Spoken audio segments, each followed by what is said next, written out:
Hello. Hi, how you doing? Hi, I'm doing good. That's great. Great to hear. Great to hear. I know you're really tired from all your amazing donathons of the gamings and the challenges, but I do appreciate you coming on my show. It has definitely been a lot, but I appreciate you taking the time to have me here. Of course, of course. Thank you. Thank you. So what are the cool things you've done so far on the donathon? Let's see. Really, we only just got started on Thursday, and I started pretty modestly. Like, okay, we're gonna start with 10 hours, and our overall goal is gonna be 300, because this past month and a half, definitely the last part of the summer, got hit with a lot of like real world stuff that affected both me personally as well as finances and stuff like that. I'm not in any danger, thankfully, compared to a lot of other people, but I wasn't able to put a lot of money back into streaming because a lot of the content I do requires me to outsource a lot of stuff. So I do YouTube shorts and stuff like that, or I'll get like custom artwork done or some overlays, or the big thing that I purchased was a retro PS1 style model, like a low poly model. Oh, those are cool. So yeah, so that was like the last big expense I made, and then life hit me with a lot of stuff, and it's like, ooh, okay, how about this? How about I organize a donathon where I also reveal the model at the same time and see if I can earn back some of the stuff that I lost, and also it's fun to come up with incentives to get your community to like do stuff and everything. And that's kind of been it. And 2 days in, we've already hit like half of our goals, Nice, which is pretty nice. good. And my chat has made me eat a pineapple pepperoni pizza because I told them I eat my pizza plain like a heathen. And our next goal is playing a rage game, either Cuphead or Getting Over It. Ugh. So that's gonna be fun. They've hit enough goals where it's like I don't think I have to worry about coming up with content for like the next week, maybe two. And who knows? We've got about like 10 hours left on the clock. Maybe we'll be able to. We started at 10 hours, and now we're still around like between 10 hours and 9.5 hours. So maybe this will be the last week. Maybe it'll roll over into the next week. Who knows? Oh, cool. Well, hopefully we get to see more of it. Hopefully it goes past the 10-hour mark. I'd love to see it keep on growing, keep on getting better. I'd love to see you hit your stretch goals too. That'd be really nice. I feel bad about the whole pine cone pizza situation. It doesn't sound like it was that great. No, pepperoni. Oh, I thought you said and pine pineapple cone. pizza, I thought you said sorry. pine cone. I was like, My wife would have ugh. gotten cross. But I could have sworn I said pepperoni. No, because I eat my pizza plain. Okay. And normally when people like do the whole early redeem, chat gets to pick my dinner for me. It's like, okay, what vile thing are you guys gonna make me eat? And it's like, we'll just. Thankfully, my chat is very much like they trust me a lot in the sense of we'll trust you to come up with the ideas. You just get us to vote on, like, come up with the ideas, we'll vote on them. Don't ask us to come up with the ideas for you. It's like, got it. So this is why we have this ongoing joke that my chat is a bunch of bottoms and like I have to decide everything. But it's fun. So that's kind of what I did for like the rage game. It's like, okay, so the main rage games that people seem to play are either Getting Over It or Jumpman. And someone suggested, hey, Cuphead's also a rage game. It's like, I do have Cuphead. I've wanted to play Cuphead. Okay, we'll add that to the thing. And voting is still going, so by like tomorrow when I go back to streaming, we'll know what rage game I'm playing. So that'll be fun. My chat likes to see me get angry at a lot of things. I get angry at a lot of things. I feel like I give off very strong Squidward energy sometimes compared to a lot of my friends. Okay, I can see that. All right. Well, I definitely know that all of the 3 games, the most rage-inducing, I would say, would probably Get Over It, because that game, just the controls is terrible. I just can't get into it. I wish you luck on. Look. Yeah, I'm pretty sure that is the point. But I'm looking at the voting now on my Discord, and it was Getting Over It, and then Cuphead tied, and now it looks like Cuphead is going to win. So we'll see if if anybody else votes between now and tomorrow. I like doing these votes in my community Discord to see like what crazy things people want you to do, because not everybody talks in like a Discord or anything. True. But people still like to give input. Nobody voted on Jumpman. I'm like, okay, Wow. cool. No one wants me to even touch that game. That's totally fine. Well, that's good, because that It's was the also game really I know bad. the least about. So Well, hey, you know what? It sounds like it'd be perfect for you. Then I think I can see you do Cuphead. I definitely see you could do Cuphead. If you play a lot of retro games, I feel like the combat would be like very like traditional, like retro kind of stuff. I well, think you like it's Cuphead in general is a giant throwback, and Mm. I wasn't able to play the game for the longest time because it was an Xbox exclusive for years.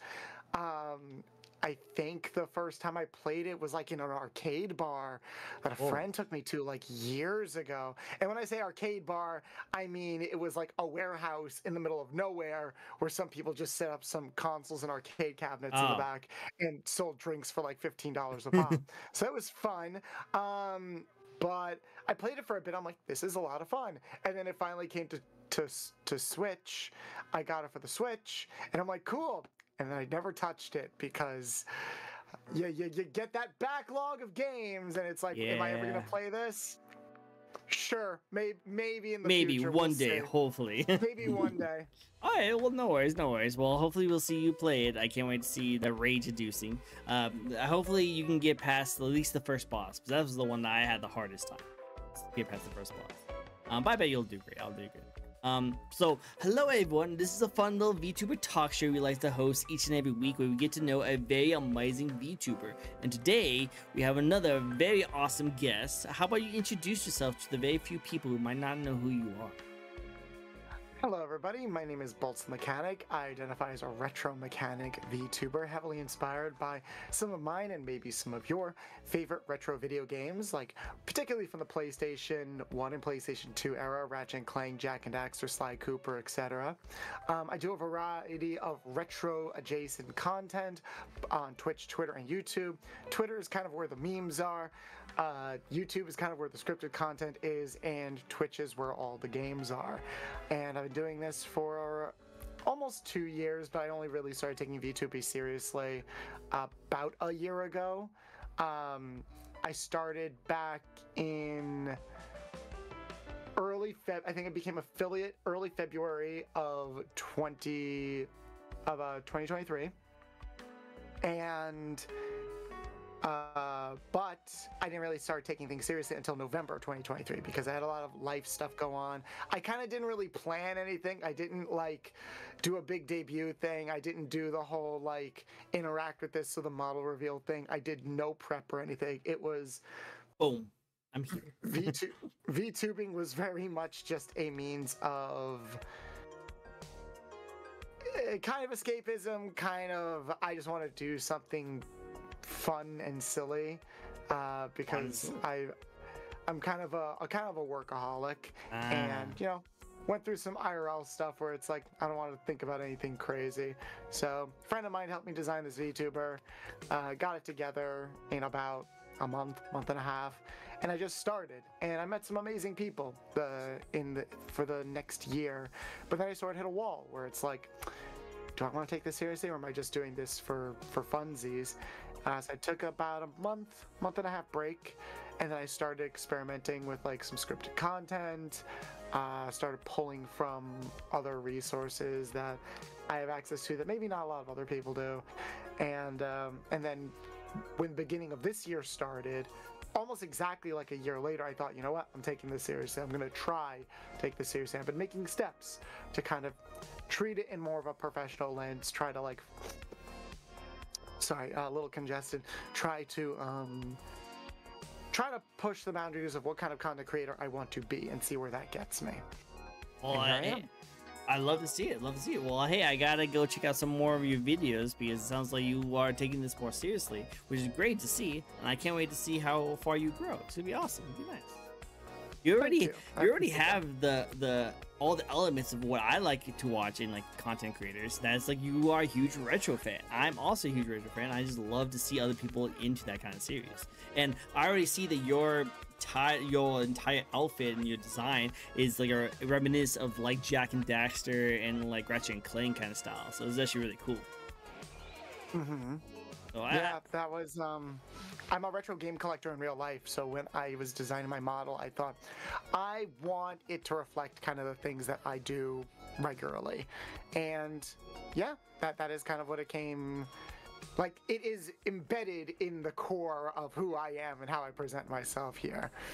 Which that's the exact example of a VTuber model. You want to use your VTuber model as an expression of yourself. Like this is literally wearing yourself on your shoulder. You know, like you seeing how you are, and then you put all your all your personality and likes and interests on show for everyone to see.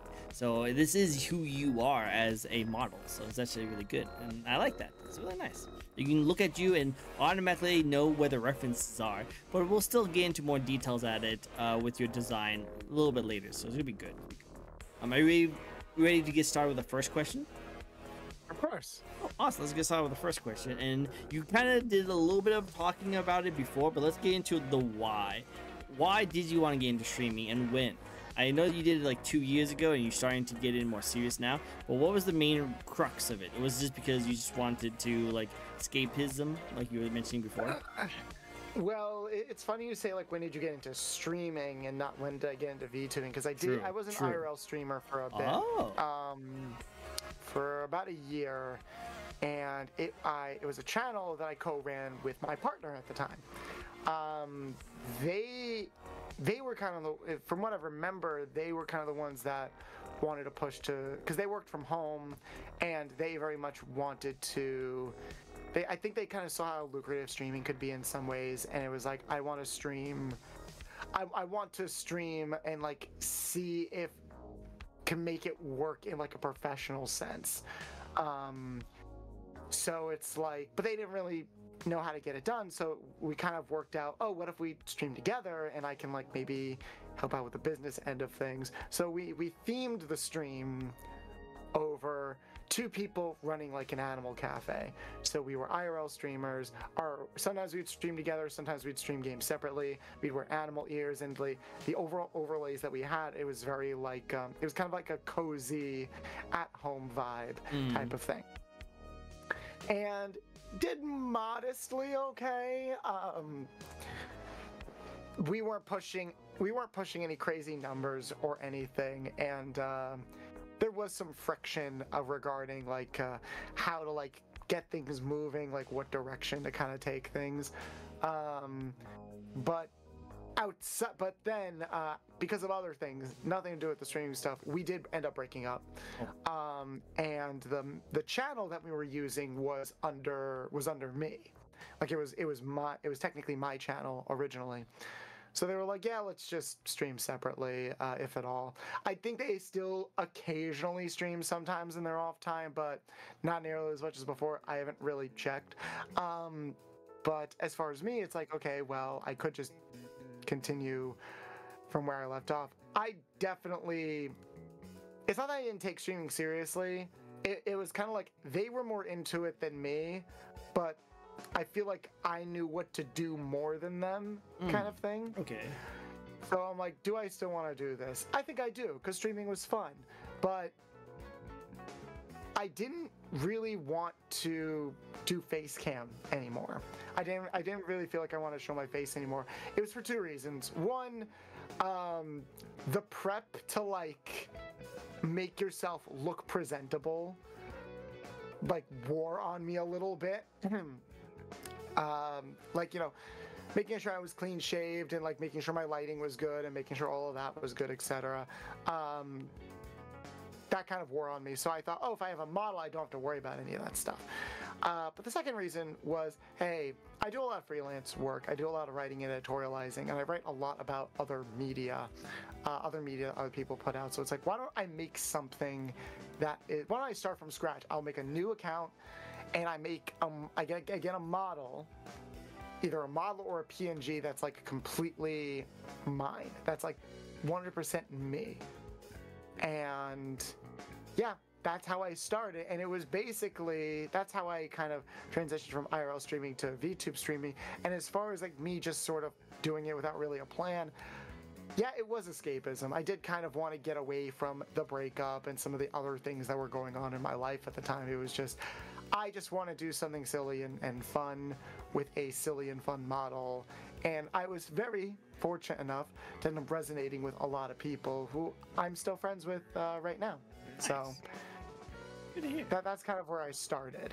Well, it sounds like it was a pretty roller coaster ride. You've been from your ups and downs from your career, and you settled on what you are right now. And you seem very happy with yourself. Met some really good friends. You like what you're doing. You guys are getting more serious about it. And because you mentioned that you started from fresh, brand new, it looks like you're doing pretty well for yourselves. Over a couple of thousand with your followers on your Twitter and Twitch. I haven't seen your YouTube yet, but I'm pretty sure it's up there too. So like you're doing pretty well for yourself for starting all over. So like, yeah, congratulations. You're doing a great job so far. Thank you. There were a lot of bumps in the road. Like the Twitter account that you see me on right now is actually my second Twitter account because my first one got hella shadow banned. No. And I have theories as to why that happened. It was, but there was no like getting away from it. So like I'm glad that that my new account is doing well. I think I definitely understand what works for me on Twitter a lot more compared to then. And that's just kind of it. I do well for myself, and I'm very thankful for that. I think especially compared to if we look at it from the perspective of, oh, Bolts, you've only been taking this seriously since like this year, then I think I am doing pretty well for myself. But the catch-22 of like getting to know so many amazing people is that sometimes I do find myself comparing myself to them, where it's like, I want to be, there's further I can go, there's more I can do. But then I also have to sit back and realize that my avenue for success, I think, is inherently going to be different from other people's. Like if you look at my YouTube shorts, those are structured very differently from what you see from other VTubers, and yet those do well. When you look at the streams of mine that do well, it's not always playing the big, crazy, relevant games. And I think I have a good rapport and a good connection with a lot of people. So I definitely like where I am, and I'm trying to appreciate where I am a lot more. But I'm also always looking for new ways to improve or find something distinct or different to stand out from everybody, which I think was actually one of your questions, like what what is like different about me compared to other people. I'm still figuring that out myself. I think if I had to narrow it down, I'm very is everything okay? My camera died on me. Oh, I fixed it. Oh yeah, I fixed it. I don't know why. Camera being weird. I don't know why. My camera's being weird. Anyway, sorry, continue. no problem. I'm glad you're back. I'm glad I'm back. This cat is always amazing. I love him to death. The bad omen. He will break all my stuff. All my stuff. Regarding what I think stands out, I think, because I've had my friends ask me kind of this question the same way, because as an entertainment, as an entertainer, as a personality, a good practice is, how can you sum up your appeal in like a sentence or like just a handful of words? And that's what I'm kind of struggling with right now. But I think if I had to find something similar, I'm very neurotically passionate about the things that I'm passionate about. Okay. So like if you come into my streams and I like you and we hit like a vibe, it's like, I gotta show you this thing. Did you know about this? Like, we just found out this crazy fact about this video game. Do you want to hear about it? Like, I actually recently did that in a stream with someone that I really look up to, who ended up coming to my streams kind of randomly, actually. And I'm like, dude, gotta show you this thing we just did, because we were just researching retro games on the stream. And I'm like, dude, I need to show you this thing we just found out. And we hyper focused on that for like 30 minutes, and they loved it. Nice. And I think that is kind of like, I'm trying to still sum that up, but if you come to my streams, I think you'll always learn something. And I think that's kind of what I want. I want to be able to like highlight these cool things, these cool behind the scene things about movies, cartoons, anime, video games that like maybe you didn't know, and maybe that'll make those experiences better when you do consume that media. Makes sense, makes sense. Okay, so I kind of see it. It kind of seems like to me you're hyper knowledgeable on nostalgic worth. That seems Yes. like, you know, because you really like it, you really know a lot about it, and you're passionate about talking about it. Pretty much what you are. So I think that's great. I think that's amazing. I love it. Yep, you did answer one of my questions, so we'll don't have to worry about that one. I know Will over here is a good friend of mine and who actually likes retro stuff as well, and he wants us to hydrate and stretch. But the main thing he wants us to do is he wants us to go use our new spin the wheel remove. I didn't mention this to you, so while I stretch, and you can stretch too if you like to. I know stretching is really nice. We're going to have a really awesome spin the wheel for you. So a random question will pop up and you can answer it. These questions are just for fun. They're just for giggles and awesomeness. So you should find some really cool stuff on there. So we'll do that. Hi, Twins plays Egg. It's great to see you. It's great to see you. Oh, that's one of my mods. Oh, hi, mod. A bot. Are you also a bottom too? Because I was informed that you are all bottoms. Oh, I was told. That's what I was told. Egg is a an embarrassing story, including this kind of fun stuff. Do you have an embarrassing story you have not told anyone yet? I've got a few. None that I haven't told people. I'm a pretty open book, but I guess I really haven't told a lot of embarrassing stories on my stream. You know, your audio levels are normal. Yeah, that's a running joke in my streams because it's Egg's responsibility to let me know that my audio is okay. I need someone like that, man. That's actually a really important thing to have. Like, that's really good. Very important thing. Yeah, I wish I had someone after the fact and being like, "Wow, I sound like garbage. Why did nobody tell me?" Yeah, like if you like had some weird thing and you can hear the fan in the background or something like that, and no one tells you the whole thing, and you're like, "Oh, hey, why didn't you guys tell me?" I was like, "Oh, yeah, I think I was wondering what that was." It's like, no, I know the feeling. Sorry. You struck a chord to me.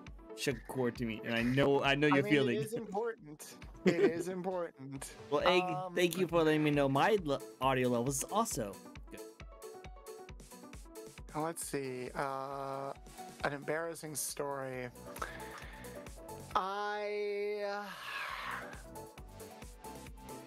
Trying to remember. One year at a New Year's party, I ended up hooking up with a childhood friend that it's like a classic anime thing of like we were at each other's throats whenever we hung out. But then at this party, we were both like a little drunk and then hooked up a little bit, and then her brother, younger than me, chased me with a baseball bat. So that's like an abridged version of that story. Won't go into the details. Yeah, that was technically what happened. Well, on its face. Nice, go for it. Well, that sounds like it was a great night. Besides the whole bat situation, I'm pretty sure that was not fun. We never spoke of it again, and that was it. It sounds like a tsundere moment right there. It sounds funny. Yeah, that's my story. It's a good story. It's a good story. I like it. Well, hey, I like to hear more of it, so we'll definitely continue onwards. One thing I was going to mention for you is that, like, taking streaming seriously is really good, and I highly support you in that kind of avenues. But you did also mention that it gets to the point where you're trying to compare yourself with other people, and it kind of gets stressful when you do that. And you also mentioned that you are on your own avenue, you're going on your own journey and your own pace. I think one thing that I do want to mention to you is that you need to make sure that even though you're taking things seriously, and even though you do like want to go at your own pace, you need to keep in mind that this is all for fun. We're all enjoying ourselves. This is a great thing to pursue. You know, take it seriously, yes, but don't forget to have fun, enjoy yourself. And I'm pretty sure you do that by like reaching into the interests that you go through. And I'm pretty sure you wouldn't actually be doing this if you didn't really have a lot of fun doing the interests. But just don't forget that part. That's a very important part, because a lot of people who take things seriously ends up taking this as more of a job than a hobby, and when they take it more of a job, they find themselves burning out a lot quicker, because no matter what you do, you're automatically going to compare yourself with other people, and it gets really disheartening when you do. So just enjoy yourself, have some fun, you know, find things that you like to relax about, like you taking a break today. I think that's a really smart thing to do. Yeah, you're right. Well, I'll give a little bit of pushback to that, because you are right that a lot of us do this for fun, but and I think you should always have fun with what it is you are doing. But when it comes to doing things in like a more professional, business oriented sense, there are factors that you need to think about. There are a lot of things that you need to consider that go into what it means to get that exposure up, be put in front of as many people as possible. It's like, say I'm playing a game on stream and it's a lot of fun, like I'm enjoying myself, but my audience isn't enjoying themselves, or not that many people are stopping by to check it out, then I do have to weigh that option of, okay, do I continue to play this game, which could maybe hurt me in the long run in terms of my numbers, or do I just stick with it? Maybe you have a bad day, maybe you have a bad week. It's very, very hard to tell. And that applies to every platform. And it's just a matter of, it's a matter of finding the thing that makes you happy and packaging it in a way that makes everybody else happy. I think is probably one of the trickiest formulas to work out when you're a content creator in general. Because yeah, there are some people who just like, I just want to do whatever, and that's fine. That's not exactly the creator that I am, nor do I necessarily want to be someone who just does whatever. But like I said, I want to try to take it a little bit more seriously and try to take it in my own like direction. And when it comes to that, it gets very tricky, because I had a conversation with my friend about this. A lot of the stuff I do is stuff that other VTubers don't. And I don't mean that in a pretentious way, but like if you look at, say, the content that I talk about on my Twitter, or the YouTube shorts that I make, or the hyperfixations that I have, in terms of like mainstream appeal, there aren't a lot of VTubers that do that.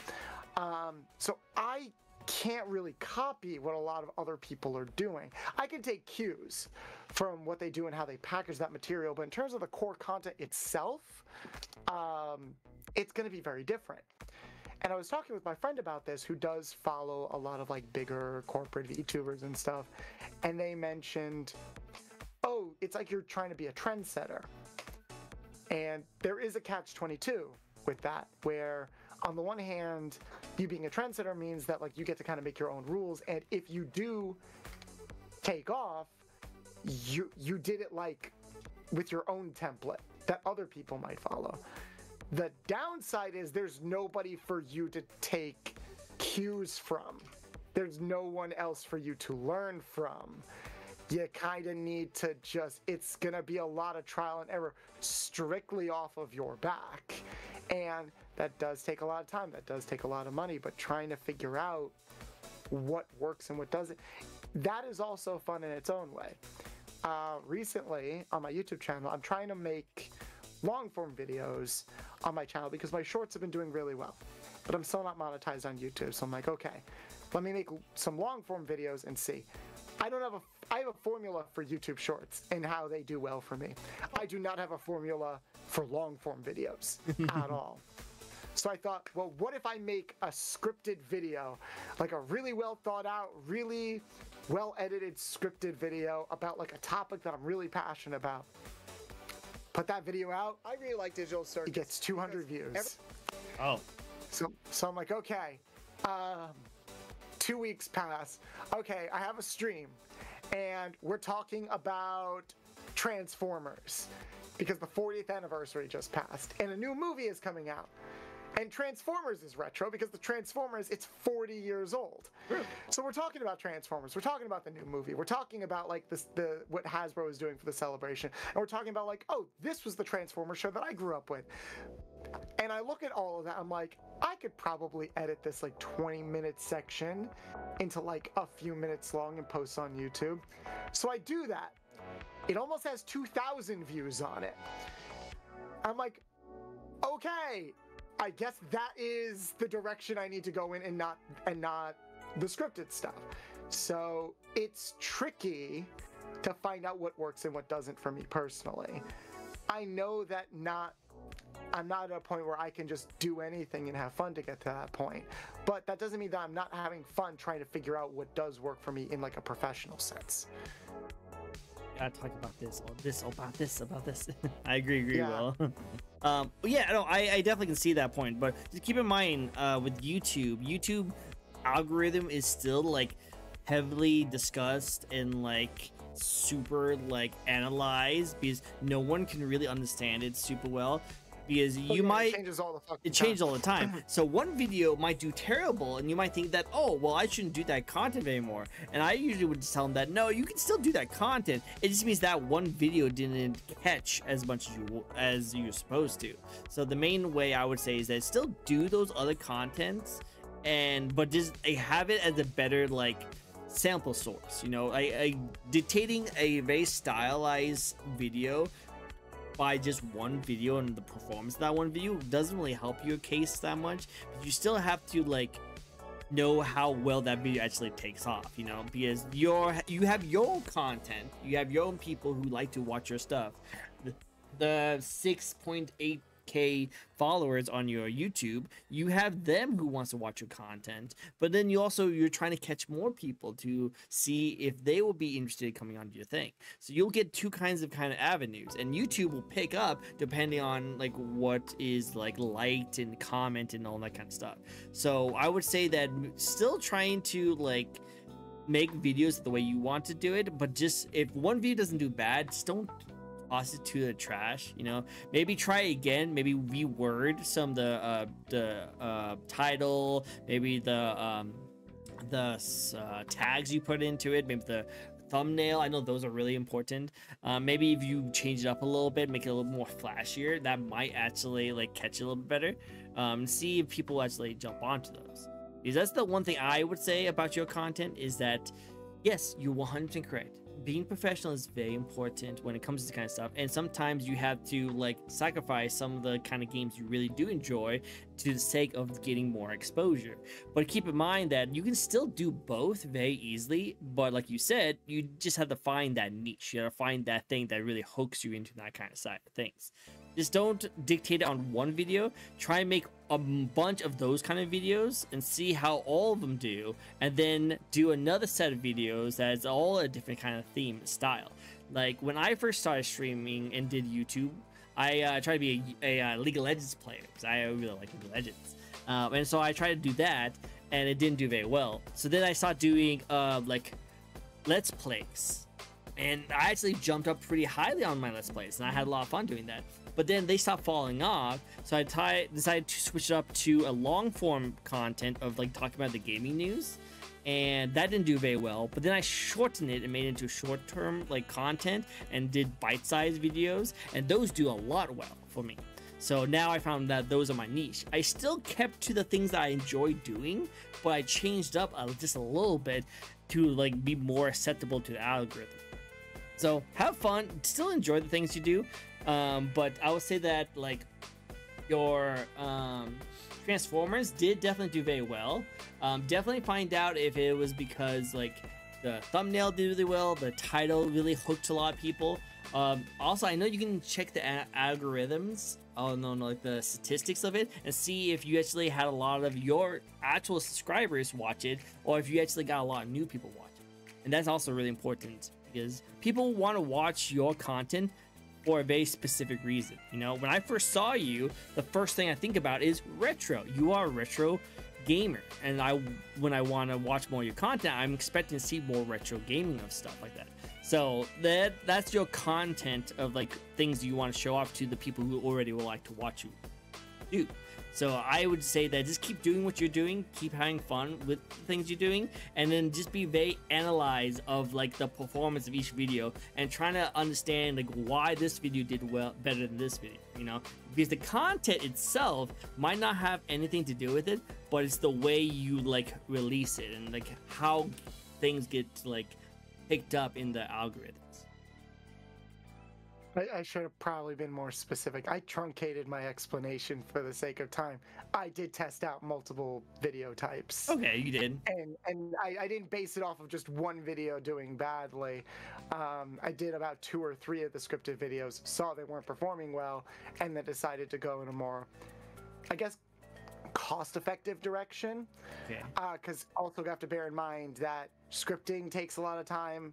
Hiring an editor takes a lot of time and money. You pay for an editor? Yeah. Oh. I pay for an editor because I don't have that much confidence in my editing abilities. I'm okay.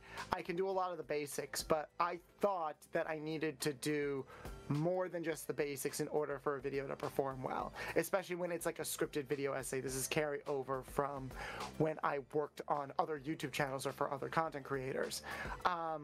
But those videos didn't do well, and it seemed like the more reserved approach from my streams, so 2 to 3 scripted videos did a total of less than 500 views altogether. 3 truncated videos that were bits from my streams talking about like general retro stuff. One did like 500, one did like 2,000, one did like 400. So even the worst did better than the scripted stuff, and it didn't cost me anything. So there are other factors that had to go into that decision making. I try not to let like one thing dictate whether or not I go in a particular direction. Even with the shorts, it took me a while to find a style and approach that worked. And there are a good amount of failed shorts in those successful ones. But it's all a matter, and I've noticed this when I've talked to a lot of people, we don't always have the time or luxury to experiment on what works for us or what doesn't. We can literally just kind of go at our own pace, unfortunately. So you kind of have to take like the good with the bad, and again, it's like trying to figure out the rules of a game that's always changing, which some people is frustrating. Other people, it's fun in its own way. I'm somewhere in the middle where some days it's really fun, other days it's but I do appreciate what I've learned from all those experiences, and if I can pass those experiences on to other people and make it easier for them, I'll do that. In fact, I have a lot of people that are in similar boats where it's like they'll try to take their knowledge and pass that on to everybody else, and I have a lot of respect for them about that. Nice. Well, I like that. Well, moving on to the other kind of questions we have, you did actually, with a lot of the talking you already did, you did answer a couple of my questions already. So we get to skip a couple of them. We'll get into a little bit more of like a fun question about you and community, because you talk a lot about how you do a lot of content and make sure that a lot of people who like to watch your content is very enjoyable. But do you ever actually make content about your like your fans? Do you actually have like community days you like to do with each other?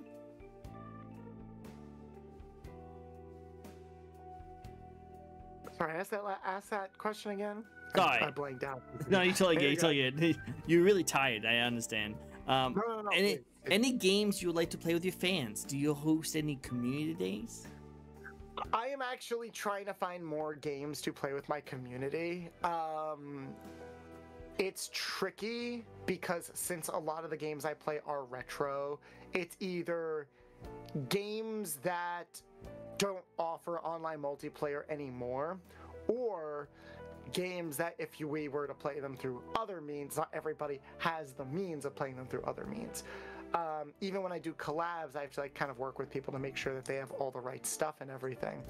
But coming up, there are definitely some games I want to play with my community. The new Dragon Ball game that's coming out, Dragon Ball Sparkling Zero, which I know that's not like a retro game, but considering that it is the latest in a series of games that have been around for like 20 years, and the Budokai series, and it's like oh, this game is going to be like my entire personality when it comes out for a while. So we're all playing this together, right, guys? If you get those games, I will drag people into lobbies with me to play that game. I can't wait. That game is like just like 2 weeks away, so I'm excited about that. But that is definitely a game I'm looking forward to playing with fans.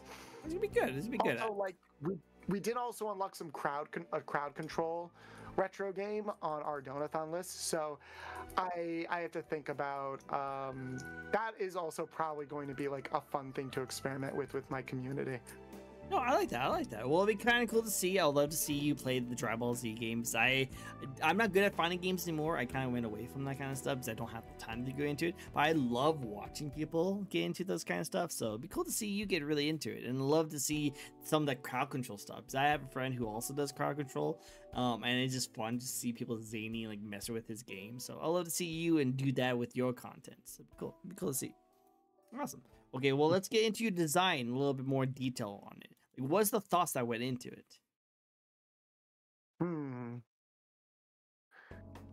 Well, funny enough, a lot of the design details, this is also always a funny story because I feel like a lot of the design details that people like are things that I actually did not come up with. When I first was coming up with the design for my model, there were some things that I definitely wanted to keep in mind. The species of my character, which is a Lombax based off of Ratchet and Clank. I wanted them to have like tan skin or tan fur. I wanted them to have white hair as like a contrast because it's a classic look that I still like. I wanted them to have the bodysuit. I wanted them to have the emblem. I wanted them to have the cape. And then when it came to like other elements, I kind of just left that up to my friend who's an artist. Have you heard of the Tinder Skitty series? Tinder Skitty series? I don't think I do. It's a webcomic. It's a webcomic online. The author is one of my friends. He made the comic. It's like a comic of anthropomorphized Pokemon, and it follows a Skitty, like a young adult Skitty, meeting a whale lord through Twitter, and it's about their relationship. It sounds crazy on paper, but he made this like gorgeously realized world, and he actually just finished the series like a few months ago. Did they finally get together? Yeah, they do. They're together like from very early on. It's about like their relationship continuing to grow and like seeing the rest of the world through their eyes. And I helped him with like some ideas. So when I was coming up with, so we were in calls already for a while. And then when I told him like, oh, I wanted to come up with this design, I was also like, why don't you design it for me? Like, can I commission you to like work on the first official design for the character? So I gave him the list of like the ideas and stuff, and I told him that it was going to be like retro themed, retro Jason, and he made the artwork. And a lot of the things that I didn't, one thing that people love about my design is the power button eyes. In the like how the eyes have like a power. As the power button. I did notice that when you were super close to me. Not my idea. That was something he added in the design, and when I saw that, I'm like, that's cool, that's unique, and I never would have thought about that. And now for like some of my other for like add-ons, I think I would go further with this if I ever updated my model as like a 1.5 or 2.0 thing.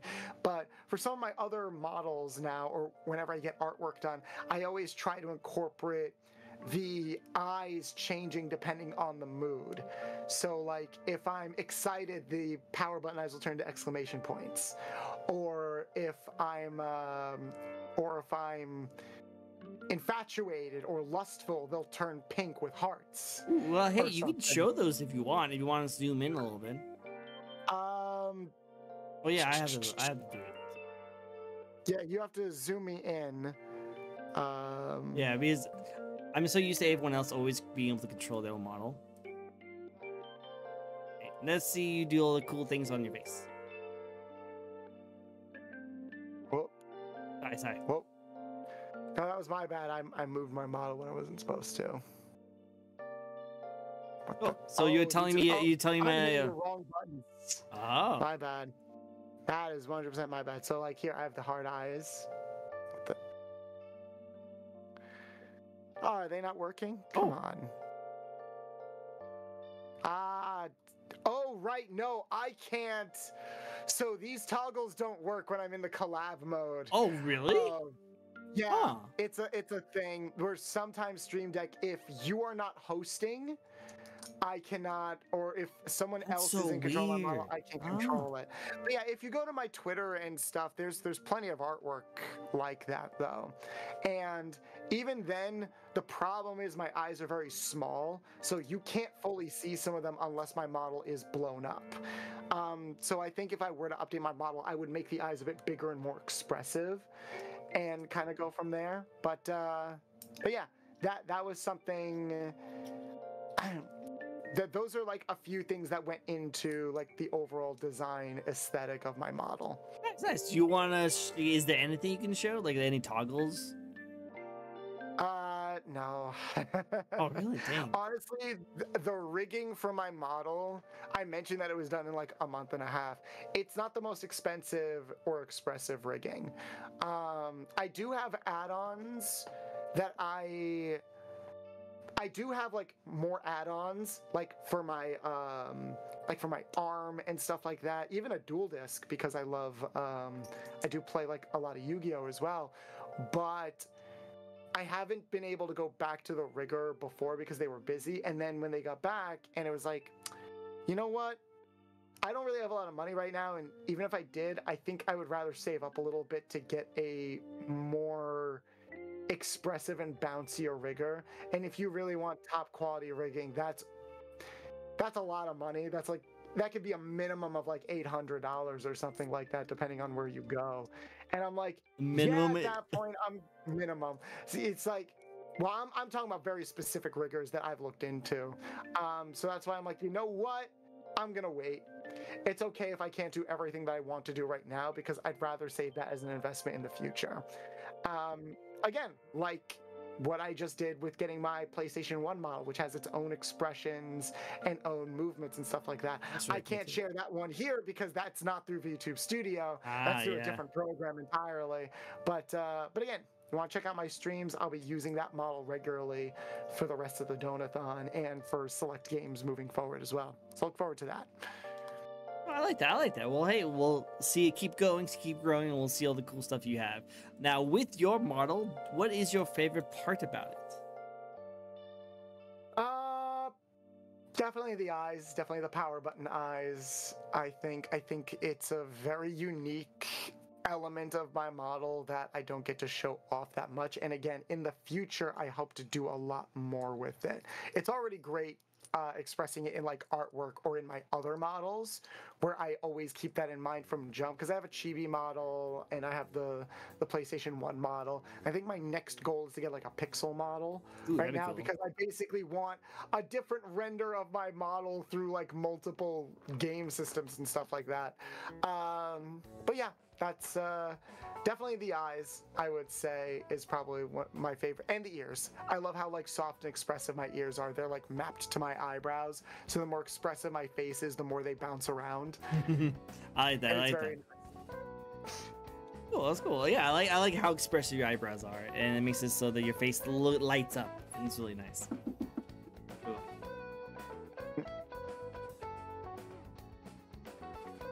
Yeah, no. So I think that's just really cool. I like that a lot.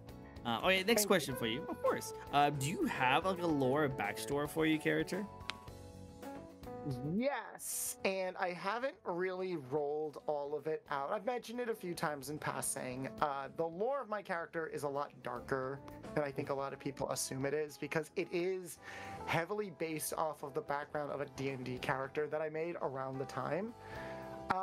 And it does tie into a lot of things. Actually, the more things go on, the more I feel like it just kind of gets better with age. And I did kind of revisit that lore a little bit when a recent friend of mine did a 2.0 debut, and they did like kind of a lore video to go along with the 2.0 debut. And I think that was kind of the point where I'm like, you know what? I'm going to continue to keep some of this in my back pocket. And then when the time comes, I don't think it's going to be in the same style as them, but I would like a really big push for basically where my character came from and how they got to the position that they are, because it does mirror some of like what I went through, obviously in like a hyper realized way, and the parallels are more symbolic. But basically but to share some details, my character is an orphan. My character got taken away from wherever it was they used to live, and they went through a lot of stuff when they were younger, and eventually came across a little garage in the middle of nowhere. And that garage ended up being kind of their haven for a bit. And they looked around the garage and they see all of this tech, all of these like old consoles, all of these old games, emulators, play chips, etc. Stuff that they knew nothing about and didn't grow up with at all because of their own circumstances.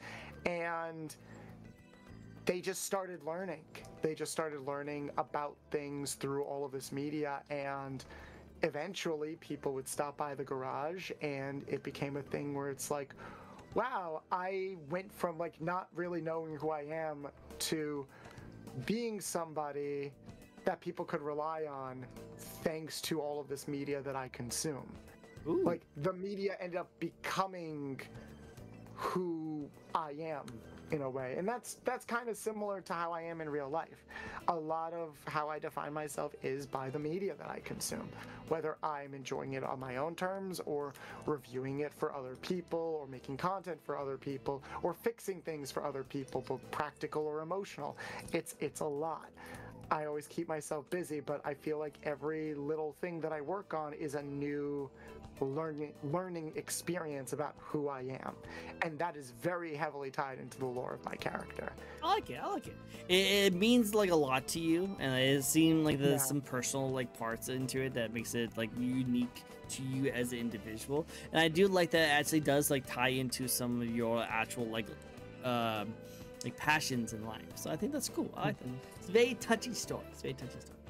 Thank you. Of course. Now, getting into a little bit more of some spicy takes, but before we do that, I did notice that Viku actually I wanted to do is drop in and throw a little spin the wheel on here. So we'll do another spin, and we'll get into some spicy questions. Some spicy questions. Okay. So next question. Actually, I actually love this question. It's actually one of my favorite questions you could be. Now, yours is very unique to yourself, but I still like to ask it. If you could have been a different kind of VTuber, like not the kind of one you're in right now, like not the inspiration of like Ratchet and Clank, what kind of VTuber would you be?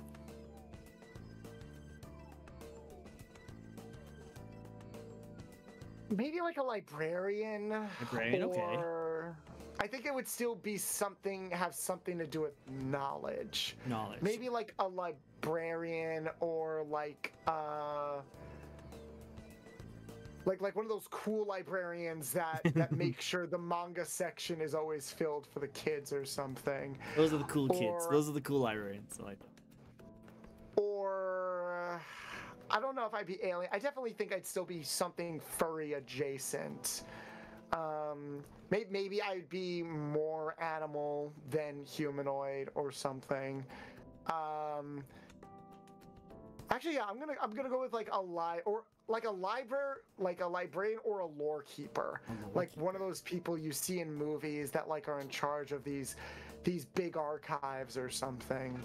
That's sort of what some of the early thoughts that went into my design were too. Kind of like a note keeper or a note taker, or someone who's like. Did you ever watch Avatar? Yep. The Last Airbender, the cartoon. Remember when they go to the library in the desert guarded by the owl? Yeah. Think of like that owl. Oh, that'd be a cool job. VTuber. That'd be a cool like kind of style of it. Yeah. Maybe not exactly that animal, but like his position, and he's like, you can check things out of the library if you provide something for it. Yeah, see, that's cool. I like that. You know. Like give me knowledge. Always adding to it. I'm like, I think something like that would be really cool. Yeah, that's a cool idea. I like that. That's good. It's good. It's very clever. Very clever. And looks like Will actually want to toss it another spin too. So let's get another spin going for us. See another interesting question. Okay, so you probably love a lot of retro content creators as well. Do you have any YouTubers you like to watch? Mike Feedback is one that a friend of mine recently recommended. I say recently, he recommended them about a month and a half ago. And I mentioned before, like, oh, there was a content creator I respected who came in chat, and like I hyper focused on something to like share with them. That was them. That was like this past week. I was just kind of playing Kingdom Hearts, and they came into my chat because I forgot they followed me out of nowhere, and not only did like I get to share that with them, but I would later find out in their streams later on that week, they were like kind of hyping me up. They're also a Lombax that does content. It's not like retro informative content like me. For them, it's more like retro tech content. Like they have a whole thing where they do research and work on devices that actually allow you to play games on original hardware in high quality. And I found them because my friend recommended. It's like, I found another Lombax VTuber that you need to go check out. And I'm like, God damn it, okay. And I checked them out, and I'm like, this is everything that I want to be, basically. Amazing content creator. Other people I look up to are I actually have their stream open on another monitor right now because I always want to make sure that my friends have their lurk. Yomi Quinley is a big inspiration for me. A friend. She was actually on my show before. Oh, she was. Okay. That's cool. Oh no, yeah, I love her like entire like content history. Like it's so inspiring. She does such a great job, and I can't wait to see her just keep blowing up. Definitely, as far as indie VTubers go, she is definitely one person that I think a lot of people should continue to look out for. She knows what she's doing. She does her research. I think it's an honor to call her my friend, and it's like I also think we have a similar sense of hyperfixation. So whenever we get in, so we haven't been able to talk as much because just been so busy. But whenever we do talk, it's like, oh yeah, we're gonna be hard on ourselves about crazy stuff right now. But yeah, I really do look up to them a lot, and I'm probably gonna be checking out the VOD for their stream later because they're going over like behind the scenes VTuber stuff, a lot of which like I kind of know, but you never know like what I might be missing. You could learn something. Yeah, no, I'm always looking to learn more. I never think I'm the smartest person in the room, so that's why I'm always willing to learn more stuff. So that's another person I look up to, as well as like people that just in general helped me out. One of my editors that I regularly use, their name is ID10. Great tech. ID-10, like the word 10. They're like an AI tech gremlin VTuber and are basically like an amazing editor, amazing tech support. Some people in like the furry community, like Sunny XD, who I joke is like my husband. Like we have a joke right now that they're my husband because it's like we're probably just gonna gaslight each other into eventually getting married at some point. One day is gonna happen. It's gonna happen. One day, it's probably gonna happen. But they're great. They've every now and then they'll message me something where it's like, here's something to keep in mind. Hey, this thing just happened, and we'll watch anime together. And they've got like a gorgeous, explosive personality that I really look up to. And God, honestly, there's just like so many people there's like too many people to count. Too many people that I've come across recently. Too many people that I've known for like the past year. And like I respect everybody for like different reasons because I feel like I'm learning something from a lot of them in different ways. Yeah, it's honestly we'd be here for like an hour if I just listed everybody that like I look up to because it would just be all my friends. But, yeah, it was mostly just YouTubers that you like to watch, but it shows that you actually do like to look up to a lot of the YouTubers and other streamers as well as just people you just like to watch. Very cool. No, yeah, I like watching a wide breadth of content. I know people in the LootTube community. I know people that are VTubers. I know people who strictly are on YouTube. I know people that are strictly artists and designers. It's like, I like pulling from so many different people and experiences because it's like, I have so much to learn. I like to have my hands in a lot of different cookie jars, basically. True. And as long as they are willing to share some of their knowledge with me, and as long as like everyone is just like a great person, I want to be able to like return. I want to like friendships where people kind of understand what you're trying to do and are doing their best to make sure that you accomplish your goals, as well as friendships where like people are always learning from each other. Those are the best. Agreed. One. Those are the best. And look, Lore Queen. Look, Lore Queen loves you. Oh, Lore is my mod. Is my other mod. Other mod. Okay, I have to ask you Yeah. the same question that I asked Egg. Are you also a Oh, bot? God. Are you a bot? Because I was told that you guys No, are all okay, bots. not bot. Like, bottom. sorry, bottoms. Are you guys all bottoms? Bottom. You guys all bottoms, and then he's the only top Sigma male. No, I'm not a Sigma. I'm not cool. I don't have the jawline to be a Sigma. If only we could get the jawline. Now I You know, need that'd be to good. get artwork. You need to get a VTuber model. Just go, just like, boom. You know, Dun, dun, dun, dun, dun. with like the black and white filter. I'll just look at Yeah. all this bot. That'd be great. That'd be good. Wait, hold on. Audits are maybe not the backbone, but some important bone of VTubers. They're definitely the majority of the skeleton of VTubers, because without artists, there's a lot of VTubers that wouldn't look as cool as they are. I'll definitely say that. Agreed. And no, Egg is just a brat. Apparently, he's just a brat. Brat is a sub. He's a sub. section of bottom. He's a subsection of bottom. He is a bottom Like, of some that's sort. semantics at that point. Oh wait, Laura say that you are the bottom. Oh. Yeah, that's another joke. Oh, really? Yeah, so you're Yeah, not a that- bottom? Oh. I'm not a bottom.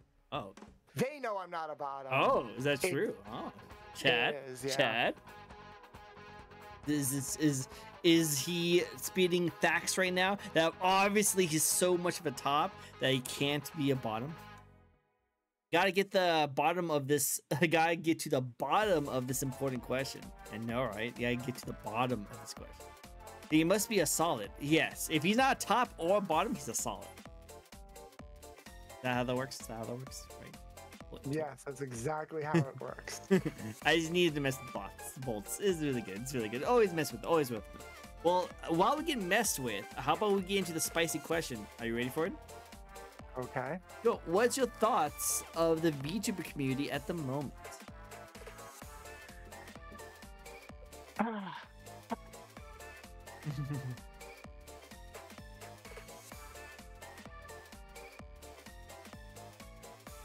I did think about this question, but I thought about this question before, like, even a lot of recent stuff happened, because it feels like there is stuff happening every week. It's a very common discussion in the VTuber community. Yeah, I think that That deep sigh. also think I don't think it's anything bad, but I do think it's honest. I think it's honest to say that, like, oh yeah, it could use some improving, and that's like the boring answer because everyone's like, well, how can it improve? It's very, when it comes to individuals in the VTuber community, I think there are a lot of people that kind of take the overall space for granted, or the amount of hard work that needs to go into it for granted. It's a thing where I've had situations where people have asked me, or like ask friends, like, hey, how do I become successful? How do I do this? Or how do I get these numbers or whatever? And it's like, well, I could just, and even if I like tell you what my formula is, one, there's no guarantee that it will work for you. And secondly, even if you want to commit to it, it does take a lot. Like, we're at a point right now where VTubing is not new. It's not like new and exciting on its own. You need to do something like really cool or fun or inventive to get off to a good start. And sometimes people aren't as creative as they could be. Some people don't plan as much as they should. I like to compare it to, it's like being a teacher, where some people think that the job starts and ends when you go live, similar to being a teacher where your day starts and ends when you're at the school. But that's not true. Your day carries over into when you get home, because you have to come up with lesson plans. You have to think about the schedule for the month. You have to think about the kids in your class and what all of their individual needs are. You might have to create specific lesson plans that cater to all of their individual needs. You'll need to advertise for your classes outside of the classroom. You'll need to work with other teachers or work with upper staff and management in order to get the things you need. Sometimes there's no way that other people or programs can provide what you need, so you have to pay a lot out of your own pocket in order to provide what everybody in the classroom needs. And obviously swap out classroom for stream, swap out kids for audience, swap out other staff members for other VTubers. There's a lot of work that goes into it before and after you hit live. And I feel like a lot of people still don't understand that. That's why I think kind of like what Yomi is doing right now is so important. We need more people that are actually willing to kind of like say it straight to you. It's like, you don't have to do all of this, and this still might not make you successful, but arguably not trying any of this stuff is worse. When I have people come up to me like, how can I get like 10,000 views on my YouTube short or whatever? It's like, okay, let me see your short. And it's literally just an unedited clip that's not even made vertical or something like that. It's like, well, you got to make the clip vertical. You have to add subtitles to it. We have to come up with an ideal time to upload it. We could probably spruce it up a little bit with some editing. It drags on a bit more. All this other stuff. And I'd be like, but that takes too much time. Or I don't know how to do that. I'm like, I don't know what to tell you. Or I had a friend who I love and respect the hell out of them, but it drives me crazy that they did this. They asked me for YouTube advice. It's like, hey, I have a YouTube video. Hey, I'm about to do you have any advice on uploading videos to YouTube? So it's like, oh, well, I actually did a video that has some like introductory things on it, so I could send that to you. But if you don't have time, here, I will break down some of like 5 things to keep in mind before you upload that video. And they didn't respond for a while, and then they messaged me like a week later. It's like, okay, here, I uploaded a video to YouTube. What do you think I could do to improve upon it? And it literally was like a 20-minute VOD with no editing, like in a very hard to read title, no description, no tags or anything, no tags or hashtags, and I'm like, buddy, come on. This video is not going. This is like the antithesis of what YouTube wants you to upload. Its algorithm might change all the time, but there's still a baseline that they expect from you. But that's what I mean, where it's like, if you don't have the time to do everything, fine. There comes a certain point where you either have to make the time or you have to figure out workarounds. Kind of like what I was saying before. It's like, oh, I don't always have time to script a video, or I can't, or I don't have the money to hire an editor. It's like, okay, well, what editing can you do? Maybe you won't be like a master level editor, but can you edit cleanly? Can you compress things so that they are to the point and interesting? Can you create a narrative with your video? Can you keep things engaging? It's like, well, I'm not sure, but I'm going to try. I won't know what style works for me until I try. And that's just it. I think on one end, we have a lot of people that are very afraid or don't know how to try beyond just hitting play on OBS. On the other side, I think there are a lot of people that are not willing to help. There's this mentality, I think, sometimes where it's like, pull the ladder up from behind you so nobody else can follow. It's not fun. And it's not fun. And I think that's boring. Not only do I not think that's cool, I think it's boring, because that basically tells me that you do not intend to grow any more than you already have. Because if you had competition, if you create a path for people to follow you behind, then sure, you could argue, oh, but then it'll be easier for them to get to where I'm at. It's like, yeah, and then you'll have to work harder or develop things further. You know, it keeps you on your toes. It's like there are certain fields that people occupy that nobody else is going to take. But there's also a sense where it's like there are so many different avenues that still have yet to be explored. And how are people expected to entertain those avenues if we don't show them or help them get through the basic stuff, you know? No, 100%. And that's why, and I agree with all of everything you said. That was really, really good. One thing I want to touch on is the fact that, like, well, it'd be easier for them to follow you, though, and then they won't have to work that hard. So you realize that when you carve a path, you had to work really hard to carve that path. The people that follow you might have an easier time to get there, but they're not going to be able to like stay there because you went through all the hard work to know what you need to do, and you know how to adapt and get better and know how to like pretty much run with the punches.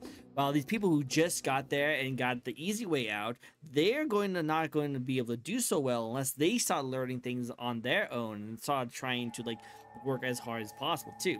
A lot of times people will just do the easy way out and try and get there to the easiest, quickest, cheapest way. But then when they get up to that spot and they're like, wow, I'm here, they realize they can't stay for very long because they don't have all the knowledge that comes from being up in that spot and working hard to get to that part. So they usually just dip out, or they actually lose like a lot of different situations about them, and they actually succumb to pretty much nothing. And now they waste a lot of money from doing that kind of stuff.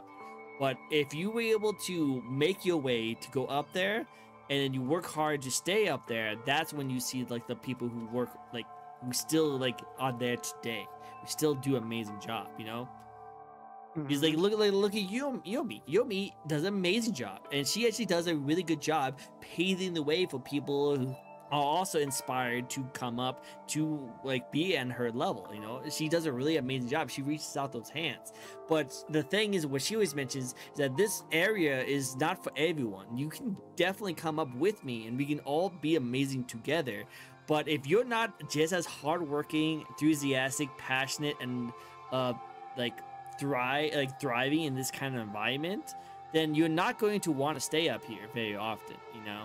And those are the people that usually try to get in there the easy way, get there, find out they can't handle it, and then dip down.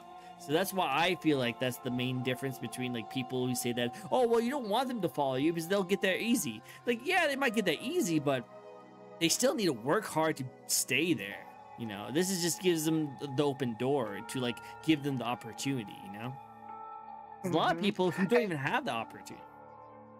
And even if the path is paved, or if like someone points you in the right direction, you still need to put in the work. Yep, exactly. So like the examples that I just gave, I could tell people, here's what you need to do in order for like a video to at least not fail, probably. But like they still need to follow through with it. And inversely, I'm in a position where it's like, sometimes it does suck, because the inverse of that is like, someone might be like, how can I help? It's like, well, you can't, because at the end of the day, I need to be the one to input all of the things that I need to get done. Like, no one can come to my house and fiddle with and add redeems to my VTuber model or stuff like that. I have to learn. You could show me, but at the end of the day, I still need to take the time, money, energy, etc. to like do it. So yeah, it's not easy. At the end of the day, whether you're on one side or the other, it is, at the end of the day, it comes down to, this is not an easy thing to get into. It never was. And I think there are some people that have a bit more of a leg than others, but there's still so much that has to go into this. It is a multi-layered process where it's like, people might get exhausted by step 2 or 3 when there are like maybe 15 steps that you need to do just for a chance to get by. Yep. So God bless you on that. Nope, 100%, 100%. I definitely agree with that. But yeah, no, it's like I agree with you every step of the way. It's just, some people would like to get there, but they don't want to work towards that area. So they thought that they can just like get handouts or like just get like easy cheat codes, try and get into it. Then they realize that yeah, here's the way to do it, but you still have to do it. And they're like, I don't want to do it. Why can't I just be there? It's like, you know. So yeah, I totally agree. I totally agree with that concept.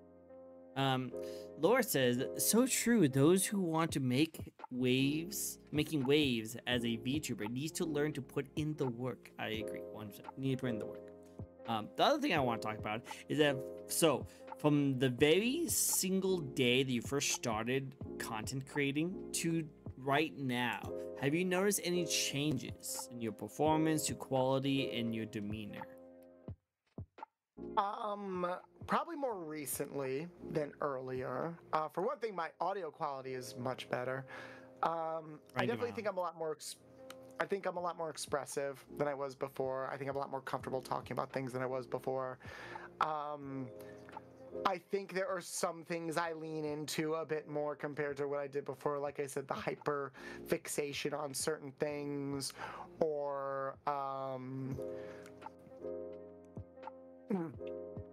just kind of creating an environment where people can feel very comfortable around. Also, when it comes to like what my streams are about or what my content is about, I liked streaming retro games, but I still didn't really think that was. I thought that was like aesthetically my identity. I didn't think it was going to be like my identity for my content, you know, because I played like a variety of games and stuff like that. But now it's shaping up to be more like, Bolts, you're the one who talks about this stuff. You're going to be the one that educates people or gives the takes on these things and bounces off of people and kind of gets that inferred opinion on stuff like that. That is kind of, I think that's a little bit what I'm becoming well known for. I think that's kind of one of the first things that people notice, like even you just said. And I'm actually happy with that. I'm happy that there is something that I am becoming known for. Maybe I'm not huge, and maybe it'll still take a while for me to like kind of get to that point, but the fact that I've come across so many people, and even just the past like 3 months, who are like big creators who they themselves are like, I haven't seen you before, or I haven't seen really what you do before. I think that means I'm doing things right. I'm going in the right direction, honestly. Keep it up. And I'm gonna try my best to stick to it. Yeah, just be consistent. That's what you need to do now. Just be consistent. You'll be able to do it. You'll be able to do it. Cool. Well, let's get some fun facts and some fun, friendly questions. And what better question to ask than the most hardest question you've ever been asked? Are you ready? Yeah. What is your favorite video game and free game franchise? Gee. God, you stumped me. I know. Mean, shoot. What could it be?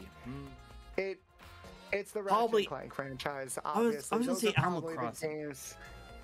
I've actually, to this day, never played an Animal Crossing game. Yeah, it's the Ratchet and Clank franchise. It's probably the series of games I put the most hours into. It's the longest running like Sony franchise I think they've had. I'm a big fan of platformers, action platformers, and Ratchet and Clank kind of like solidified that formula for me. They are still games, whether it's the PS2, the PS3, or even the recent PS4 and PS5 games. I can always find some enjoyment out of them to go back to. They're not all great, and my community is trying to get me to play the bad ones lately. There's only like 2 or 3 bad ones of like 17, which that's a pretty solid track record if you ask me. But the fact that Secret Agent Clank just came out on PlayStation 5, like on the PlayStation Network, and I've already had like 3 or 4 people DM me. It's like, so you gonna do it? Are you gonna do it? Do it. You're gonna do it, right? And it's like, after the Donathon, sure. After the Donathon. I'll hate myself for a while for your enjoyment. Well, it's a good experience, you know. Like you say this is your favorite franchise, but you haven't played all the franchise, so it might be a good experience for you. Yeah, I avoided the bad ones because I didn't need to play the bad. Well, okay, literally, this is Secret Agent Clank. I think is the only one I did not play at all growing up because it was only available for the PSP, and I just wasn't interested in it because it's not even a Ratchet and Clank game. It's like a weird stealth mini game. Yeah. Like it's like bad Metal Gear Solid or like bad Metal Gear, and I'm like, okay, that's not. Oh, I Those want. aren't the games I like to play. It's not what I want. Whatever. Now it's like, and now it's coming to PlayStation Network, and I'm like, cool. I'd rather play Daxter because at least that's a platformer. So yeah, that'll be something I have fun doing with. I think I'll play it with a friend who joined me for Size Matters, and even in Size Matters I was getting very angry by the end because I'm like, I hate this game, I hate this game, I hate this game, I hate this game. I was save scumming like crazy during the final boss because I'm like, guys, call me a coward, I don't fucking care, I hate this game and I want this hell to be we have been doing this for 3 streams and that is 2 streams too many. I need this game to end like today. So and it's over, and I'm so happy. I'm happy for you. Go. No worries, it's totally good. you. No, I'm the same way, kind of stuff like this. Definitely games in my favorite series that I just do not want to touch. I make myself do it because chat. But yes, I agree 100% on that. But yeah, no, I still see why you like it. It's a really great series, and platforming games is really amazing. Have you played Astrobot yet? I did play a little bit of Astrobot. Oh wait, no, I'm confusing it with like the old playroom. One, Yeah, the playroom. Yeah, the new one. The new one. The playroom because it came out with because I don't have money. I didn't have money to buy the game. Which sucks because it's like, damn, that'd be the perfect right? game to play on my stream, but I don't have money, so, and no one's like buying it for me, so it's like, okay, fuck, whatever, it's fine. There'll be other things. I mean, October's already gonna be a stacked month. We've got the Silent Hill 2 remake coming out. We've got the new Sonic Generations X Shadow game coming out, which I'm also gonna play the hell out of, and we've got Sparkling Zero coming out, and I've already got some like Halloween themed plans, and who knows, maybe the Donathon will go beyond this next week. Who knows? We will see. Beyond plus Ultra. So plus Ultra. Yeah. Like, cool, awesome. So I'm not starving for content. I think October will be a pretty solid month, no matter how you look at it. Oh yeah, no, and I can't wait to see it. It's gonna be cool. It's gonna be cool to see. It's gonna be cool to see. Awesome. Well, Will not only gave us a really good explanation of, yes, we do agree, working does increase, it does give you experience, and experience gives you a success. But also, he wants to get another spin going. So let's do another spin. Let's do another spin for you. Get another spin into the realm of stuffs and funs. Okay, so this might be an easy one for you because I think I know the answer, but let's find out. Are you a coffee drinker or a tea drinker? So funny enough, if there was a joke I would have with people where I said, hey, if you ever see me drink coffee, assume I'm in a bad place because that means I got no sleep and I need this caffeine to get me through the day. So I would very rarely drink coffee. I did not enjoy coffee when I drank it outside of like some specific flavors. But recently, ever since like, I want to say May, I've been drinking. Coffee has been like a regular drink for me. And not in a, like, I need this to serve. It is kind of in a need to survive. I need, between all the extra work that I do, it's like, I need that. And I'm not a morning person. I need that pick me up in the morning. There's a bakery by my there's a bakery by my job where it's like they make this great vanilla coffee for like $2, and I'm like, yeah, I'll wake up like an extra 10 minutes to get some coffee before going to work. You know what? Like, definitely, like that's perfect. I think that's totally fine. Yeah, coffee is life. Coffee is life. Yeah. I agree. Like, as someone who's gotten to my age, I started to just really rely on coffee. Coffee doesn't even do it well for me. I just have it for the placebo effect. I just think that like it's waking me up, so I like it. I have found some flavors that I like. I do like vanilla. I do like some hazelnut. Like, that's all nice. but like, so like I'll try my best not to drink it black or anything like Yeah. that. It's got to have like a little something in it, even though it's very not good for you. Oh But yeah. I don't care. Like you said, I need that dopamine. I need the caffeine to keep me awake, and I need the dopamine to not make me want to bash my head against the wall before I True. leave the house. Exactly. So coffee's fine. Coffee's fine. You know, Coffee's fine. enjoy yourself. Coffee enjoy is fine. I do enjoy tea occasionally, but I should probably drink tea more because I've been doing a lot of things with my voice lately, like a little bit of voice acting here, a little bit of singing here, a lot of shouting on stream, and it's like, okay, I should probably drink more tea, some more like warm, not thick liquids, so that way like my throat can heal a little bit. Because voice actors will tell you, like, yeah, don't drink coffee before a session or anything because it creates like a layer of shit in your throat, basically. And sometimes that is good if you're like doing something really intense, but it's not technically good for your voice. So I need to be able to take care of my voice a bit more, which again is part of the reason why I didn't stream today, because I could tell like, oh, my voice does not feel good today. It's probably not a good idea. So I feel better. But it's also a thing where it's like, I should probably drink more tea. The only time I would really drink tea is if I would go out to like an Asian restaurant or something where they like serve tea sometimes instead of water. And that's generally fine. Like, I like tea. It's just not something I go out of my way to drink or gives me the same dopamine as like coffee does. True. Well, I was told, I saw like some kind of like voice actors like thing. Voice actors, what I was told is voice actors, what they do is that they drink coffee in the morning, but they drink tea at night. So like the tea makes it so that their voice and throat actually like gets like that heal that it needs without them talking. And coffee is just good to have in the morning, and then usually by the time they actually do you need to use their voice, the coffee like stuff in your mouth goes away. So, something I heard. But Lore Queen would like to ask you a question now, and she's spinning the wheel. So this is her question. It's her question. Okay. We'll see what kind of question she has for you. Oh, actually, oh. Yep. Do you have a favorite joke, like a dumb joke you like? Not like a favorite joke of all time, but I do enjoy like occasional bits of dark humor. My humor is pretty dark and self-deprecating. So that's generally the kind of humor that I lean towards. I don't have like a favorite joke of all time or anything like that, though. You have a joke that you just like?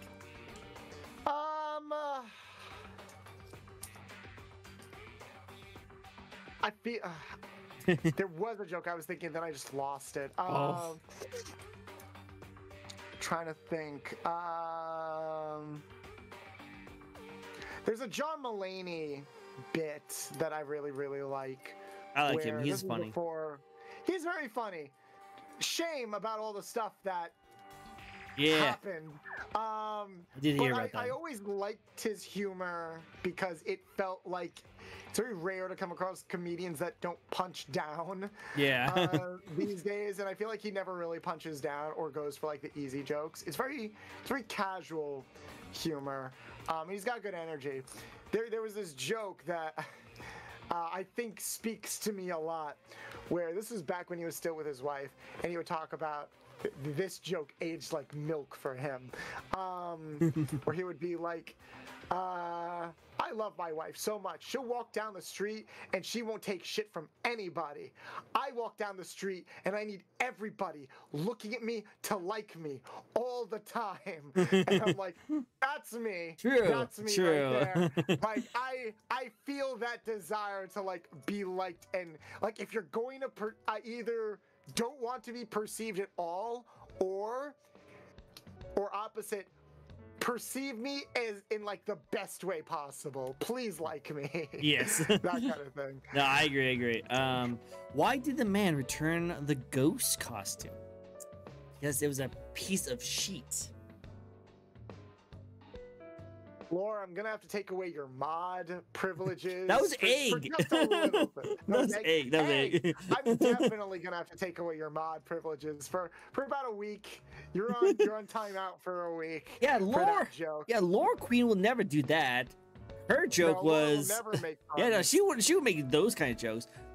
But Laura did say, "How did mermaids give birth? They have a C-section." So I guess I'm going without mods this week. Which sucks because again, I'm playing a rage game tomorrow, so it's like, oh, that'll be fun. Yeah, it'd be fun without the mods there. Alright, well, how about this? I have a joke for you. I have a dad joke. It's really funny. I like it. Funny joke. Funny joke. It's a good Game Grumps reference right there. I love Game Grumps. I love Game Grumps. Actually, you can see a little Aaron plushie right there. Oh yeah, I do see it. That's so cute. Okay, so actually, if you are a Game Grumps fan, you might actually know this joke then. Okay. All right, did you hear what happened to the circus fire? No. It was intense. That does feel like a Game Grumps joke. That does feel like a Game Grumps Oh yeah, joke. it's so good. I love it. It always puts a tear in my eye. There is a joke. I don't get to tell this joke that often from Game Grumps that I really like. Dude. Love that one. It's a good one. It's a good one. Okay. So,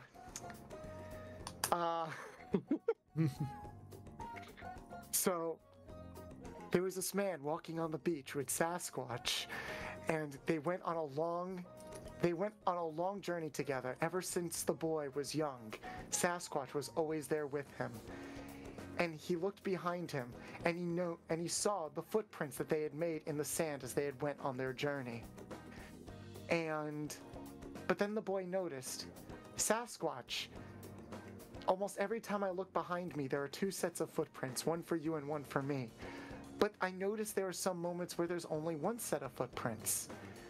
Sasquatch, why is that? Why is it that always during the hardest moments of my life, there's only one set of footprints?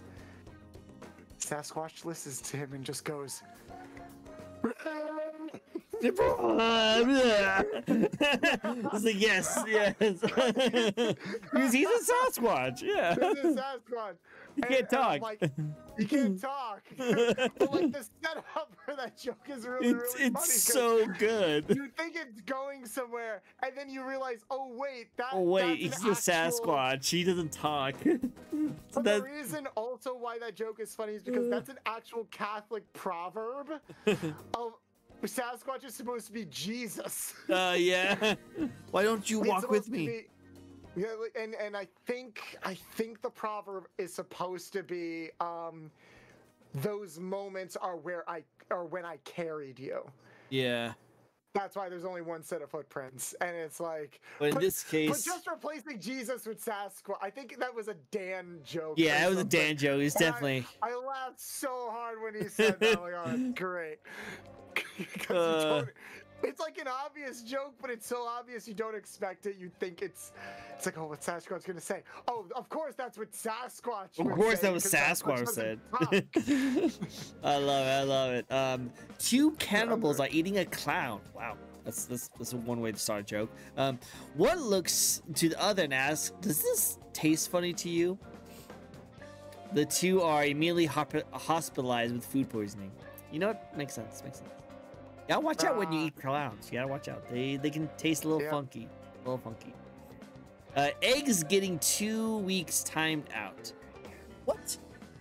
I guess. But I know I like his joke. He get time out for his joke? I like it. Does Bolts get time out? Nah. Just 1 week. Get time out.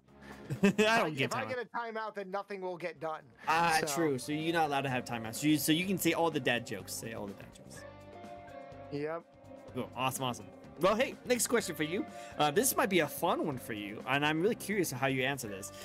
Worth it. If you could live in any video game or anime world, what would you like to live in?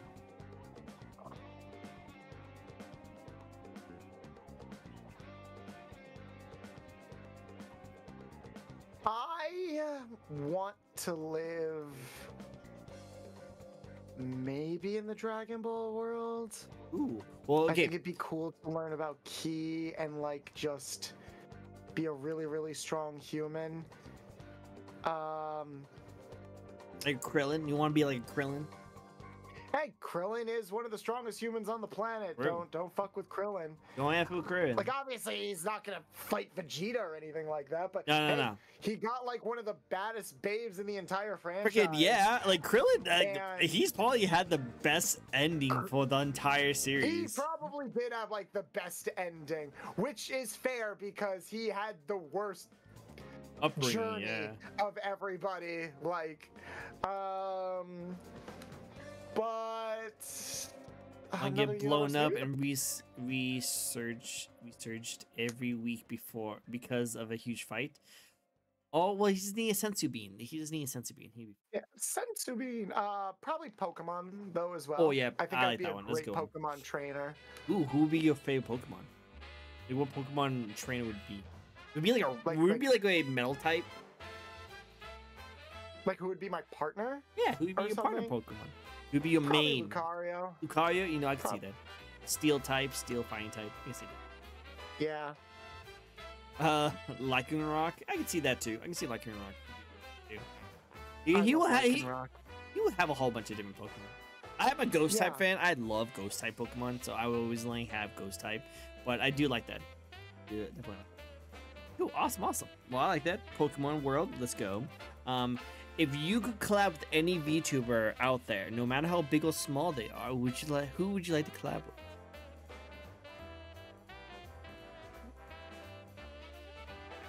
Probably, I think, because I have a couple of Oshis, but I think the one I probably have an actual legitimate chance of getting along with, and like having good energy with for like a good collab, probably Sayu. Sayu, okay. If I'm being honest, I already know him adjacently through like me and him have never talked. I do know a lot of people that know him. Mm. And like I've been a fan of Alejandro since his like YouTube reaction days, like before he became a VTuber and before he really took off as a voice actor. So I've probably been, arguably, of all the VTubers that are out right now, I have technically probably been a fan of him the most. Nice. Because I've been a fan of him like before he decided to be a VTuber and everything. I actually do miss his reaction content a lot. It was really fun. But yeah, probably Sayu, I think, would be like a really nice dream collab in the future. Either him or Joel. Joel would be Porcelain cool. Maid. Yeah. Joel would be cool. But I think everyone could get along with Joel. Oh yeah, Joel is just Joel. Like, everyone can Like, get along with Joel him. just rolls with the punches of whoever comes on his stream. So I still think that would be fun. That'd be cool. Oh wait, Lore Queen. Oh, what about Lore Queen? Lore Queen? My mod? Yeah, that's what Lore Queen wants. It looks like Lore Queen's like doing that little like finger touch right there. It's like Lore Queen. I mean, yeah. I have collabed with Egg, but I haven't collabed with Lore yet. We should Oh. definitely set that up. Set that up. I know Do that. I know scheduling is a bit hard right now because of schooling, but maybe we'll set something up Yeah, when that'd be things cool. calm down around everybody and everything. Speaking of which, Lore Queen actually does also have another spin going on. So let's do another spin. And this might be an interesting one for you guys. Do you have unknown talents that you haven't told people about, or maybe not that many people know about? Unknown talent.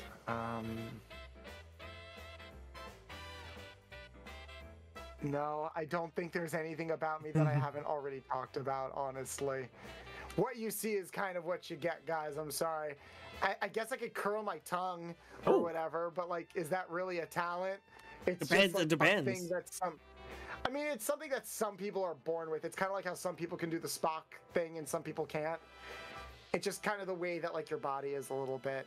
So I wouldn't even really classify that as a talent. But yeah, that's something. I can tell the difference between a butter and can't believe it's not butter. Ow. It's a very impressive skill. Yeah. And specific. Very specific, very specific. I wonder how you figure that out. I bet you figured it out the hard way. And we had a finished game. We have a game to finish. We gotta have a game to finish. Well, hey, 2 more questions for you. Next question for you is that what is next for you? What is your goals? What things would you like to accomplish next? Besides finishing my donathon. Yes, true. That's probably your most immediate thing. Finishing the donathon, dishing out all the rewards for it. I would like to get monetized on YouTube before the end of the year. That'd be cool. That's kind of like what my main goal is right now. Because once I get monetized on YouTube, I can finally start rolling out the shorts again, and then hope to see some money back from the views that on average those shorts would get. That'd be good. That'd be good. And I hope that that can be like a self-sustaining machine on its own over on the side.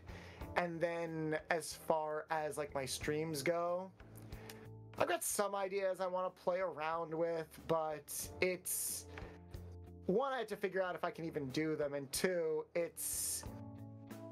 I would like to kind of like upgrade everything, like my models, rigging some assets to it.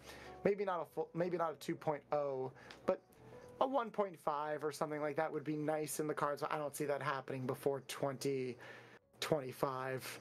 So, well, as far as the see. immediate stuff, let's get through the donathon. Let's see how far that goes. Maybe we can get some stretch goals hit, and then let's see what happens as we round out the end of the year.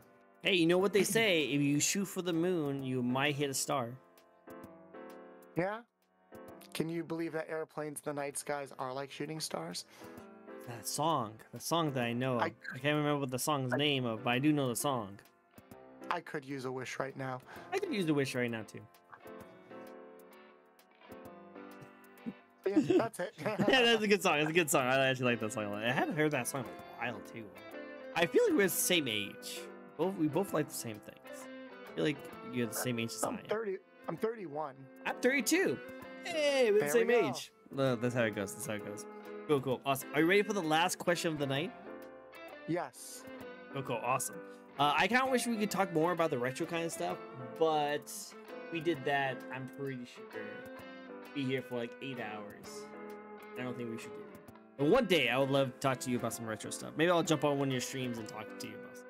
Anyway, last question for you. It's one of my favorite questions to ask to anyone, and I know you have been doing a freaking amazing job throughout the entire stream, just discussing tips and tricks and streams. But just to like summarize everything in one nice little like couple of sentences, do you have any advice for those who might want to get into streaming / VTuber? Not just like making it their job, making it the professional thing and taking it seriously, just wanting to try it out. If you just want to try it out, recognize that you do not need to go all out just to try something out. You do not need to get a model just to try out. You can just start with a PNG. You can just start with a consistent schedule and just start somewhere. All right? Start somewhere small but consistent. And then if you like what you see, do your research. Look around and look at things within your means and within budget and within time that you can improve upon. It's that thing where don't focus on doing everything, focus on doing one thing, and then the next thing, and then the next thing, and then the next thing. But do one thing at a time instead of trying to do everything at once like I do. You'll probably be a lot happier, your mental health will probably be better for it. It's nice. Well, I agree with that. Definitely just take care of yourself. Just have fun. Enjoy yourself. Start small, and then just work your way up. And if you want to take it seriously, then go through a lot of the more serious avenues and do some more research. Do some work. Definitely. 100%. Cool. Well, hey, that's all the questions I have for you. Thank you so much for giving me your time to answer all those questions. I appreciate it. Hey, this was fun. Thank you so much for having me. Of course, it was a lot of fun. I definitely enjoyed it. Cool. Now, I definitely know that we do have a lot of really awesome things going on, but if anyone in chat would like to spin any more wheels, or if you guys want to ask any questions, definitely feel free. I always like to give the chance for my guests to raid, but I imagine you would want to raid Yomi, unless someone else you would like us to raid. No, I think Yomi is an amazing person to raid. I'm checking their stream out. It looks like they're still going. Wait. Ooh, Helm Chan's also stream. I feel like you know Helm Chan. Helm is also great. Helm I need to play more Yu-Gi-Oh with. I should play Yu-Gi-Oh with her. Like, because I haven't played in like many years, many years. But she just seems like it'd be a person that'd just be fun to play with. Cool. Yeah. Do you want more viewers? Oh my god, it's a bot. I love bots. These kind of bots. And shut down. Anyway, sorry. Back to what I was doing. Okay, so Helm Chan, or did you want to do Yomi? Let's do Helm because it looks like Yomi might be wrapping up soon. They've been streaming for almost 5 hours. That's true. Let's do Helm Chan. It's been a while since we go and say hi to Helm Chan. Let's go do that. She's playing a really cool Helm has only been streaming for an hour, and she's streaming Gundam. Nice. Let's do it. Let's go send her all the love and all the great, awesome things. Again, thank you guys so much for joining in. Bolts, thank you so much for coming on my show. I really appreciate it. Is there any way people can come check you out? Click my name up top. I'll be streaming tomorrow, or just follow me on my socials at Bolts the Mech. It's all there. No worries. Definitely check him out. He's actually going to be really awesome content creator. I can definitely tell, and I can't wait to see more and more of his stuff. It's going to be awesome. It'll be really cool. I hope so. Yeah, well, let's keep it up. You know, again, you get very discouraged if you keep comparing yourself to everyone, which everyone just does naturally. But if you just stay to your course, keep going, and be consistent, and keep trying new things, you'll make it. I have faith in you. I have faith in you, buddy. Thank you. I appreciate that. No problem. All right, guys. You guys all take it easy. I hope you guys all have yourself a very nice day. Don't leave Discord yet, okay? Bye-bye, everyone. Bye.